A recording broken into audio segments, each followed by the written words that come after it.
Uh, Thank you all for being here. It's great to be part of this wonderful panel because there are diverse perception of direct democracy, an issue that has been very important to me. I have dealt with it. I have written several books, but it was also an inseparable part of my activism. So the title of the paper that I'll present is called Internationalism and the Universal Sentiment Towards Direct Democracy. One of the reasons that in recent years I'm concerning this issue of the universal sentiment towards direct democracy, I'll say also from where this expression comes from. It's after some of my personal observations as a participant in social movements, as well as a person who reads about what is going on in other countries.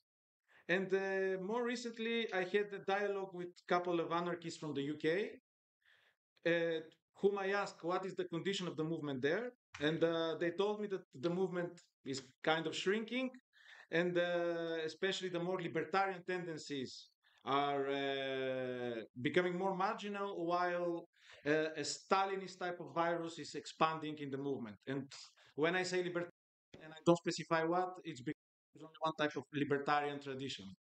All this American thing regarding right libertarian is a joke. We cannot have a society with a minimal state which is libertarian because minimal state means a police state.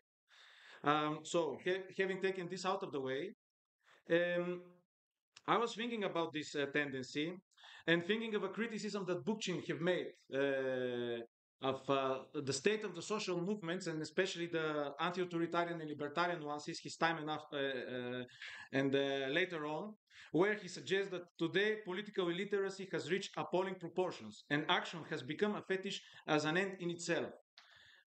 This is one of the reasons that I share to some degree his problematism with this, and that's why beyond of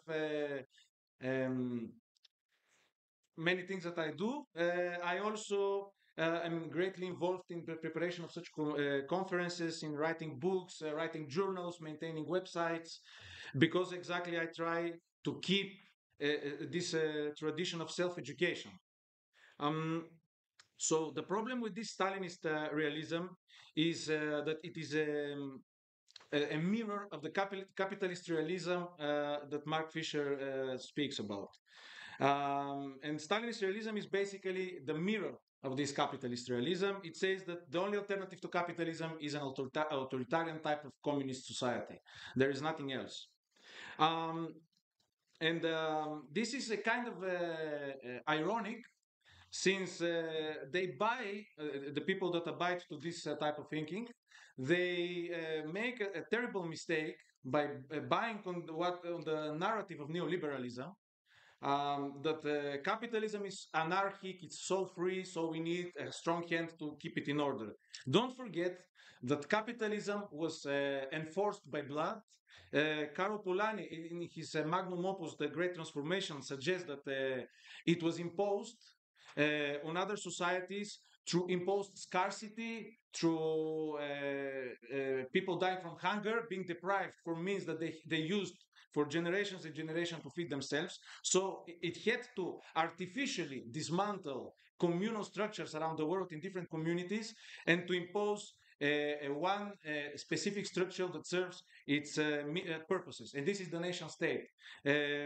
Yesterday, we had a wonderful presentation, an enlightening one from Matthew Lafoya, from one of the native tribes in the US, which exactly responded to this thing. It resonated with this observation of Caro Polanyi. He also suggests that there are hundreds of tribes, some of them grassrootsly democratic, some of them authoritarian and imperialist, but overall, the colonizers imposed them a specific form that could guarantee the flow of capitalist business.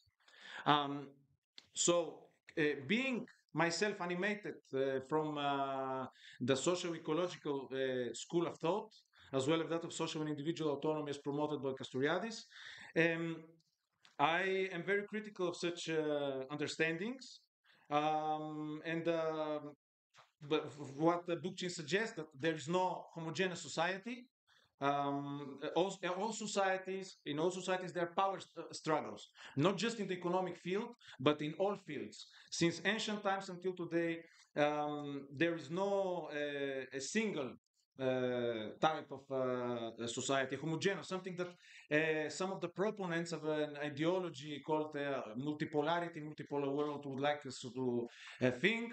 When political fraudster and Bonapartists like Putin or Modi suggested that leave us out of your globalization, our societies are conservative, very religious. Greece is also a very religious society, but we're here and discussing these things. We're struggling against this. So why we deny this agency to other societies? Um, and I have been striving to communicate with scholars, researchers, and activists from other places around the world. And in recent years, I had very fruitful collaboration with people from the Pan African movement. And I have learned a lot about the Caribbean movement. And me coming from a post socialist country, I have transmitted to them also some of the experiences that we had in some of the post socialist countries around Balkans, from where I come from Bulgaria. So one a fascinating figure that maybe some of you know, but in general it's kind of like taken away from the spotlight that it deserves. It's this gentleman here, CLR James. Here, a young CLR James delivering a passionate speech at a crowd in London Square. Um, he was a inspiring figure coming from the Caribbean. He was throughout his life he began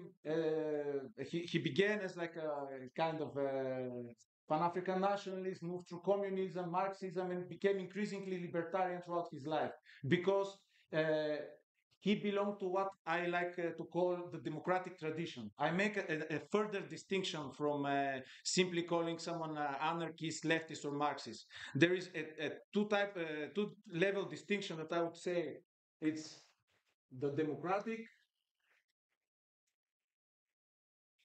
and then there is the hegemonic. Someone can belong to the libertarian tradition and nonetheless abide to hegemonic tendencies. That is, tries to impose his ideology and make movements and context work for his specific attempt. We have this in Greece, we have it in many parts of the world where people are not really interested in the democratic current, which is actually empowering people and working with people and not imposing on them your ideology and your ideas, trying to open spaces for deliberation for the people. So, being part, in my opinion, Cilla James of the democratic tradition, he increasingly recognized the sentiment, the universal sentiment towards democracy. It's a phrase that I borrow from him.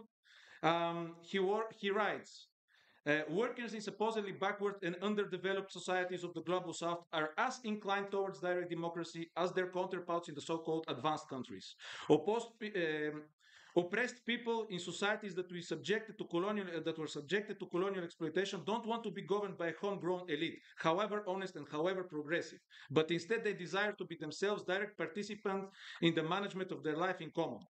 And he concludes, those who are not prepared to seek ways and means to satisfy this world sentiment are inevitably driven to authoritarian laws with democratic covering, dictatorship undisguised, and ultimately violence against all the progressive elements in the population. Of course, when he speaks about this, he does not mean that all these people there claim direct democracy as their political proposal, but he nonetheless means that something that all of us here and most people that we meet outside, we don't want to be ordered around. We want to be left in peace. We want to be left to be able to communicate with our communities. So, in this sense, what he tries to say is that don't try to impose on us what you already have, this nation states, this authoritarian capitalist model. Allow us to be free, just as you struggle for this. This was one of the reasons that he slowly departed from Trotskyism. And then, Excuse me. Είναι στα αγγλικά μόνο η εκδήλωση. ναι, um, Δεν θα γίνει μετάφραση. μπορεί να γίνει κάποιο. Δηλαδή. Okay, Δεν ζητάω χωρίς να καταλαβαίνω. so let me. So another figure that is much less known, and but in my opinion, it should be made much widely known. And for this, I should thank my dear comrade Matthew Quest, who is related to the Pan African movement, who has made a great effort of translating and distributing a collection of the works by Joseph Edwards. He was a Jamaican from the Rastafari and Root Boy dialect that he used in Jamaica. So Joseph Edwards was born as George Myers, and oh, sorry. And, he also used the pseudonym Fundy the Caribbean Situationist. He was animated very much by situationism, by socialism or barbarie, and other French radicals. He was active in the 60s and the 70s mostly in Jamaica, and he was not a great leader of a revolutionary army or something. He was a rank and file activist. He was involved in organizing wildcat strikes and councils. He was a great opposition of the creation of the stabilization of a nation state, of electoral politics, and instead he called for a direct democracy and for Caribbean Federation of communes. He writes, colonized people have no intention of becoming only better fed slaves. The creation of a nation state is in no way a tool for anti-colonialism because it is a hierarchical form of social organization that cannot be seized by the masses themselves, but only in their name by someone else. Um, and he suggesting said anti-colonial struggle is being waged by the masses of the people to gain themselves direct control over all areas of life, and not only to the economic sphere and state center Marxism tends to imply. And this is the gentleman here, and behind him the map of the Caribbean. Unfortunately, he has been sent to oblivion purposefully by the dominant leftist organizations in Jamaica and many other people because his narrative was not suiting those seeking power. There are many other people today that continue this tradition.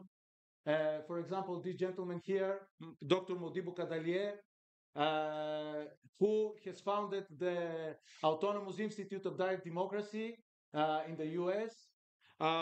He continues this tradition and he suggests that direct democracy has an intimate aspect to it in the sense that it is not something that is being done um, facelessly, like people voting in ballot box in elections, but it's something that you practice within the confines of your community, face to face with people that you meet, with faces that you can recognize. Um, so he implies a direct um, a direct, non-mediated aspect to it. Um, so it was not only these thinkers, but it's also the practice that is very important.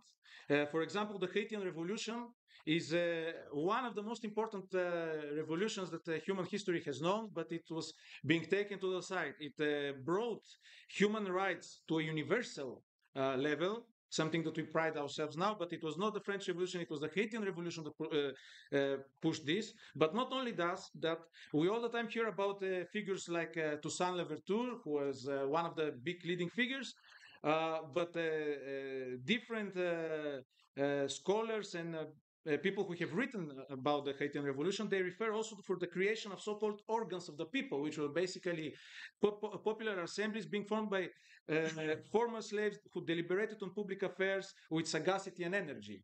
It was not only CLR James who has often been blamed for, fitting a bit reality to him, but it was also from other sources. Um, and although finally the Haitian Revolution was became a state and we see that a very failed state until today that is pushed around by big powers because exactly they needed a statist partner, as we see today with Rojava, which is not a state. And that's why it's being attacked. It is not being recognized, although it wants to participate in global politics. It wants to be an actor, but it is not given this space. But I'll not speak a lot about Rojava because we spoke a lot yesterday. I would also like to turn your attention to Lebanon. Lebanon, we have this, stereotype that is being pushed by liberalism as well by Stalinist realism, and people often equate Middle Eastern Arab countries with being inherently conservative and Islamic.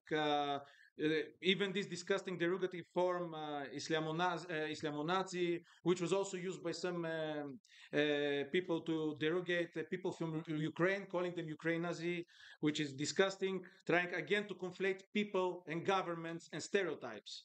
So Lebanon, we had, I don't know if there are still more copies outside. We have a wonderful book about Lebanon, the revolution and the early stages of the revolution.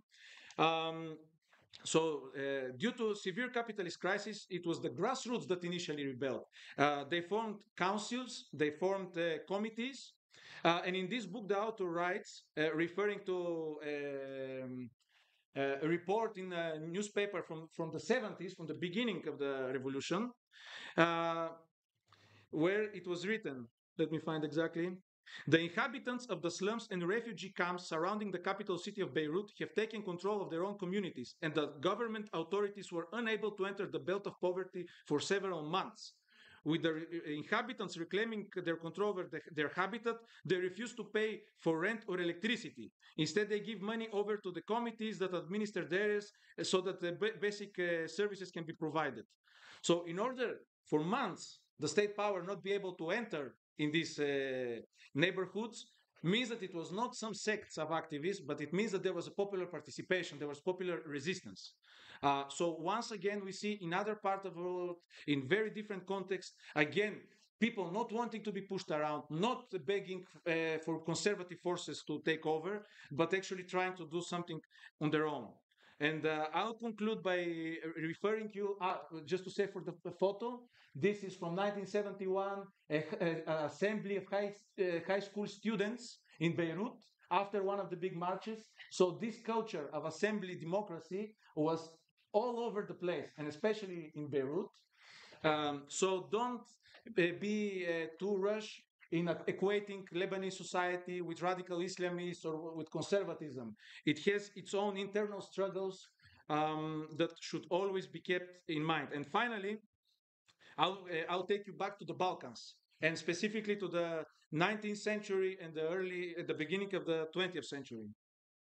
Um, as you know, in the Balkans were under the Ottoman Empire for centuries, um, and the national liberation movements emerged. Um, Greece was the first one to be liberated, and it was the first time that we saw internationalist brigades being formed and participating in the national liberation struggle. In 1821, long before the Spanish Civil War, people from Philhellenes, friends of Greeks, as they called themselves, inspired by the enlightenment of ancient Greece and the democracy, were traveling to fight here. But it is not what I would like to say.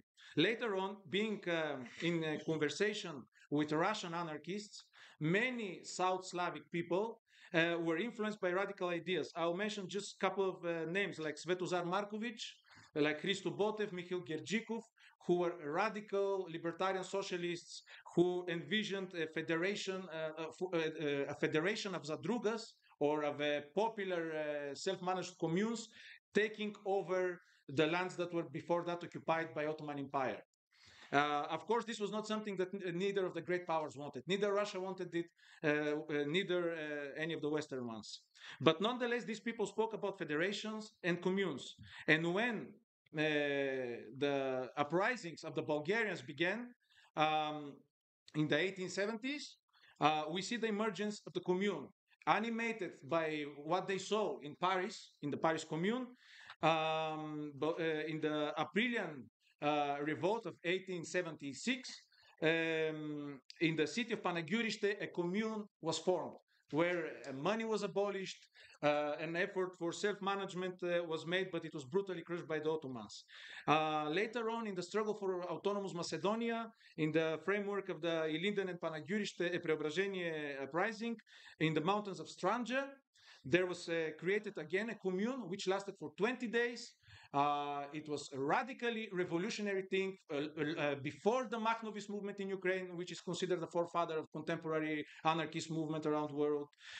Long before many other things, here in the Balkans, we have this complex of inferiority. All these places, Lebanese activists with whom I speak, Pan-Africanist activists also have this, that we don't have any of this. So we are all the time focused on what happened in Paris, what happened in the US, in Seattle, and we forget to look what happened in our places and get empowerment from this. And so Stranja was also brutally crushed. Uh, I would add that one the rebels did there was when they were expropriating goods from factories of the landowners before, they were not distributing it themselves like many communist guerrilla did in other parts of the world, becoming heroes, but they left it open. They go to the villages and say, it's open, distribute it yourself. And like the Makhnovists, they are not interested in management of the place. It's up to you to form your own autonomous administration.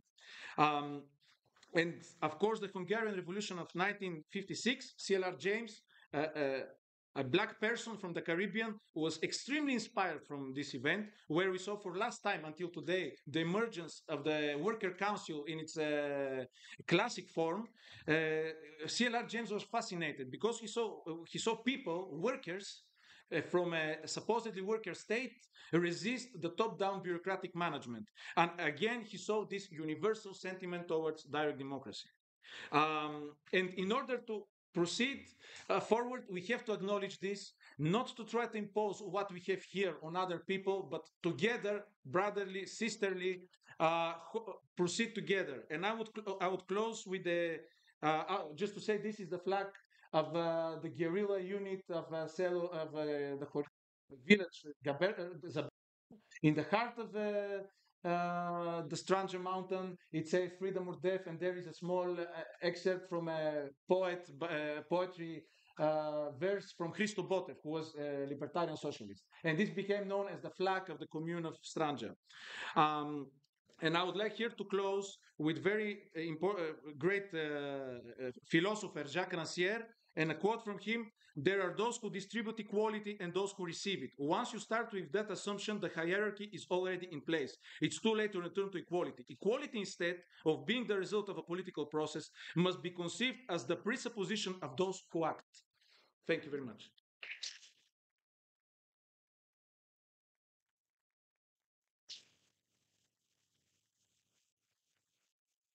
Thank you so much, Javor. So now you know the process. Now, three questions. Priority to people that haven't spoken before. Questions and not comments. So 1 to 3 minutes. So, okay, who wants to start? Please. Okay, Theodoros first. Then, any more questions, comments for Javor? You think I said it all? Hmm? Maybe I said it all. Yeah, exactly that. Okay, so then we can come back to it, and Theo, you can ask your first question. Comments. So I appreciate all this work that you're doing, not only this presentation, but generally in your books, because it's like bringing to the foreground all these submerged undercurrents of human history that are linking human emancipation not to state building and not to nation building, but on actual community emancipation from the grassroots. What I want to put into question, which maybe something controversial, but it will bring somehow your presentation in conversation with mine, is this distinction between democratic and hegemonic. Okay, we know that hegemonic we link it to powers that want to somehow co-opt and integrate other smaller like powers within their framework, and so hegemony has some kind of coercion. But breaking out of hegemony, I would say, is not non-hegemonic; it's counter-hegemonic. So I don't see the distinction there. Let me make it clearer. When you were talking about these struggles, you were referring to the people. So the people were like rebelled, the people were against this. But creating the people in the first place, it takes this kind of movement where a submerged, a subdued, a subaltern group will be capable to generalize its identity and its interests and take a significant part of the population with them. This is a counter-hegemonic process. This is breaking a hegemony, breaking some parts of society from the hegemony of the state, of the nation, and taking them to the counter-hegemony of direct democracy. So I don't think that these are opposed notions. In my understanding, direct democracy should be counter-hegemonic, should be able to represent and to include and to integrate many, many different identities and in the margins, in the struggle with the hegemonic force, find its force, find the people, create the people out of it. Okay, so when I speak of hegemonic, I speak of the imposition of domination. And this domination can have many forms. It can appear on a systemic scale where there is an elite imposing itself. It can exist also in a small communal scale within an assembly where a group of people can impose themselves on the rest, but still give the impression that they work democratically. Um, this thing, all this conceptualization of the creation of a people, for me, problematic because, and I don't think in any of these cases, in these historic cases, there was created a people, something that especially in Marxist literature is being discussed a lot, how to create a people, because we need to create a state, or at least we think in this direction. In my opinion, when we speak of democratic tradition, of democratic politics, we mean the possibility of creating a public space and public understanding of time where many peoples can coexist. I don't think that there was ever in human history created a people in a society. All societies are amalgams of peoples. I remember when speaking with people from Marinaleda that even in Marinaleda, there was not a people that abide to democratic socialism and etc. There are even there people that are not exactly part of this, or in Zapatistic societies, or on the Friday we saw this wonderful movie Belki Sibe about the Kurdistan, the struggle of the Kurdish movement and the society being formed in Rojava, where also we actually see couple of peoples coexisting and trying to and the struggle there of the democratic for the creation of democratic modernity, trying to find an institutional framework where these peoples can coexist. So, in this sense, when I speak of democratic tradition, I speak pretty much of what Castoriadis refers to as the possibility of self-limitation and self-institution. That is, finding the proper means to create the proper rules, because rules, yes, they limit some of your things, but they also open patterns for different ways of life. While hegemonic usually try to get rid of rules. It works dialectically. As higher you are on the social ladder, the lesser the rules imply to you. So, in this sense, even ever since ancient Greek society, where it was actually poor people, peasants, trying to impose rules to uncontrolled tyranny of uncontrolled control. So, in this sense, I see it in this way, trying to make a framework where many people can coexist, while hegemonic is more of the imposition of one people, one ideology, leading slowly, slowly to one flag, one specific mode. I mean, and to close with this, capitalism itself, while priding itself that is so diverse and open, etc., actually promotes one way of consumption, one way of production all over the world. It is a uniformity of unseen proportions. Thank you very much. So, okay, we have maybe time for one very last question from someone that didn't speak before. So I see a question here. Yeah, so We try to keep it brief, and that will be the end, and then we go to the lunch. Okay, so thank you. Thank you for your presentation. I'd like to ask a question because you referred to the Philhellenes as people who supported the revolution. And I'd like to ask you to help me solve this misconception that I may have. It's like we have like the outcome of the revolution is the construction of the nation state that like the societal structure that it kind of imposes the way I see it is completely different than what is there. And even geographically, the shift towards like a different locality that was not as densely populated or as important kind of demonstrates how this um, enlightenment kind of opposes ideas and opposes like a structure that is the one that that exists afterwards. So how much did this enlightenment accompany a revolution or kind of impose or like colonize what was there? Okay, uh,